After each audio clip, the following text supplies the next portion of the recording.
अगस्त 1942 में गांधी जी ने भारत छोड़ो आंदोलन की शुरुआत की थी। भारत छोड़कर जाने के लिए अंग्रेज़ों को मजबूर करने के लिए एक सामूहिक नागरिक अवज्ञा आंदोलन करो या मरो आरंभ करने का निर्णय लिया।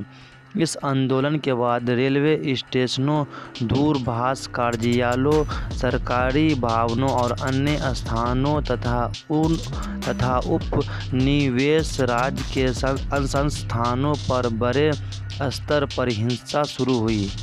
में तोड़-फोड़ की ढेर सारी घटनाएं हुईं और सरकार ने हिंसा की इन गतिविधियों के लिए गांधी जी को उत्तरदायी ठहराया और कहा कि यह कांग्रेस की नीति का एक जानबूझकर किया गया कृत्य है, जबकि सभी प्रमुख नेताओं को गिरफ्तार कर लिया गया, कांग्रेस पर प्रतिबंध लगा दिया गया और आंदोलन को दबाने के लिए सेना को बुला लिया गया।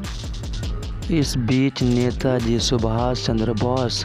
जो अब भी भूमिगत थे, कलकत्ता में ब्रिटिश नज़रबंदी से निकलकर विदेश पहुंच गए और ब्रिटिश राज को भारत से उखाड़ फेंकने के लिए उन्होंने वहां इंडियन नेशनल आर्मी (INA) या आज़ाद हिंद फौज का गठन किया। द्वितीय विश्व युद्ध सितंबर 1939 में शुरू हुआ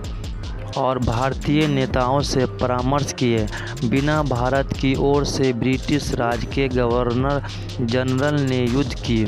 घोषणा कर दी। सुभाष चंद्र बोस ने जापान की सहायता से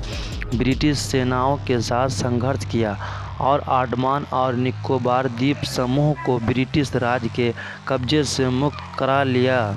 तथा वे भारत की पूर्वोत्तर सीमा पर भी प्रवेश किए गए। तो 1945 में जापान ने पराजय पाने के बाद नेताजी एक सुरक्षित स्थान पर आने के लिए हवाई जहाज़ से चले, परंतु एक दुर्घटनावश उनके हवाई जहाज़ के साथ एक हादसा हुआ और उनकी मृत्यु हो गई। तुम मुझे खून दो और मैं तुम्हें आज़ादी दूंगा उनके द्वारा दिया गया सर्वाधिक लोकप्रिय नारा था, जिसमें उन्होंने भारत के लोगों को आज़ादी के इस संघर्ष में भाग लेने का आमंत्रण दिया।